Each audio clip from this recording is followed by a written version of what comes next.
So, what is divine truth? Yeah, so the second most important question in the universe to ask, what is divine truth?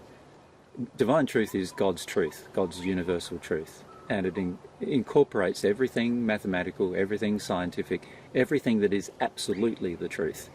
So it incorporates the absolute truth about you, the absolute truth about me, the absolute truth about the world in which we live, the absolute truth about God, the absolute truth of God's laws. All of these things are all incorporated in divine truth. And it doesn't include anything that we think is true, but from God's perspective is definitely not true. So, you know, and I would classify things like religious truth is not necessarily divine truth. It could be, but many times is not. And it involves finding out the absolute truth about everything. And of course, because it's infinite in its nature, because God's infinite in his nature, it means that we're never going to discover it all. We will always be searching for more truth. All the rest of our existence, we'll never know it all.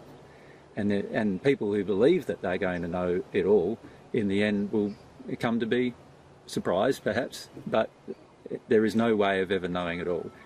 And if God is infinite in his nature, and the universe that God's created is infinite in its nature and ever expanding, then it makes sense logically that you're never going to discover all the things you could discover in the universe. But we can work towards it. We can have this engagement with God where we start discovering a lot more and a lot more rapidly. And so we're not limited in our discoveries of divine truth.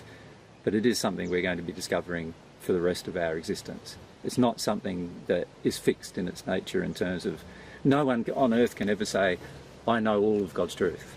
No book on earth can ever say, this is the only truth of God. So, you know, when people claim the Bible is God's word, well, no, it's not God's word. It might be a portion of God's word, it might be a portion of the divine truth, and I would suggest to people that it's actually just a small portion of divine truth, but the divine truth is much larger than that. It's universal in its nature. What would you add to that, Mark? Just that it's very common on earth today to believe that there is no one truth, that the truth for you is different to the truth for me.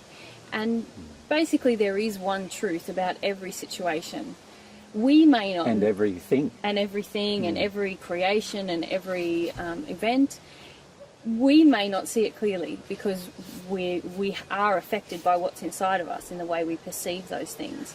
But it is possible to know the truth about things if we connect to God and develop that relationship.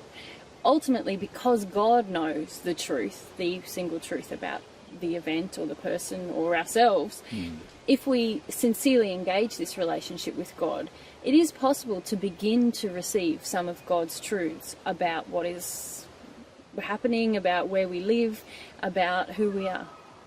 But also the very observation of the universe around us, by actually placing ourselves within the universe around us, we automatically change the observation of truth as well, unfortunately. So from God's perspective, the truth is everything that's going on, even how our own observation affects the results of our observations. You know, so even from that perspective, God has a far better and far clearer knowledge of how we affect the universe in which we live.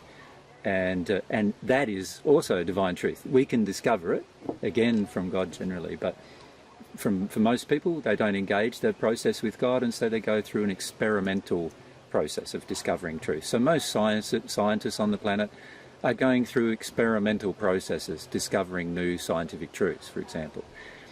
You could engage God in the process and find a lot more scientific truths. And in fact, many of the very famous scientists historically, such as ones like Einstein and Newton and ones like that, did have that bent towards having some kind of relationship with God, and as a result, oftentimes discovered truths that were ahead of their time as a result of that relationship.